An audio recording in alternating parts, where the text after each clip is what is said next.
This is the worksheet we're going to use to looking at the slope of a line given a picture. We already looked at it, how to do it if we're given two coordinates, and we did a few small examples. But we're going to look a little bit more. So if you've got a line, try and find 2 points that lie on the line. And what I mean by lie on the line is make sure that they pass through the vertical and the horizontal line. This time we're actually given two squares, but also hopefully you could see that this point here would be good. And so would this point here, because it passes through the horizontal and also the vertical. And all we're going to do is we're just going to label on the picture. I'm just going to make this one a little clearer. I would go up 4 squares until I'm level with the dot, and then just count across how many squares you're going to go. Remember, the run has to be to the right. So we went up 4 squares, positive 4, we went across 6 squares.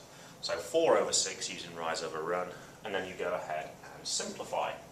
Now you're going to use this rise over run method for every question except for 2. And the 2 special ones are if we have a horizontal line or if we have a vertical line. And we talked about these last lesson as well. So as this line goes up, begins with U, then we're going to say that this one is undefined, has undefined slope. So just try and remember that rule there. And the other special case we looked at last time was if we have a horizontal line, and actually for this the slope is 0. So they're the 2 special ones. All the other ones you should just be able to draw on the picture. Up 1, up 2, up 3, up 4, across 1, across 2, and then just use your calculator to simplify to find out what the slope is. The reason we're spending time actually working this out by hand is we're actually going to be working out equations of lines in the next section, where you're actually going to have axes on here, and that's just one of the components of that. So you need to be able to find slope to do that. Now I'm going to skip through a few questions.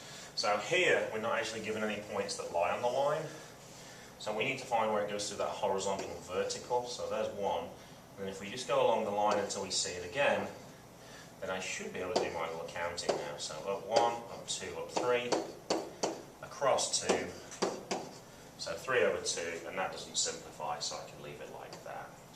I can also have ones with negative slope too, so same idea. Find 2 points where it passes through.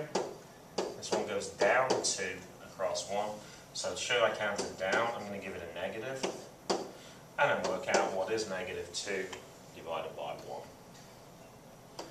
Also, once again, I threw in the 0 slope, as that one is such an important one to make sure you don't forget it with the horizontal line. And I throw in the vertical one again to remind you that that one is undefined. And if we go to almost the last one, just to show you these shouldn't actually get any more difficult. As long as we find our 2 points,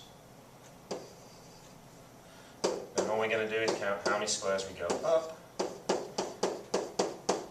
and count how many squares you go across, and check to see if you can simplify. So that's how we're going to find the slope of a line if we're actually given the graph. We're just going to use rise over run and count those squares.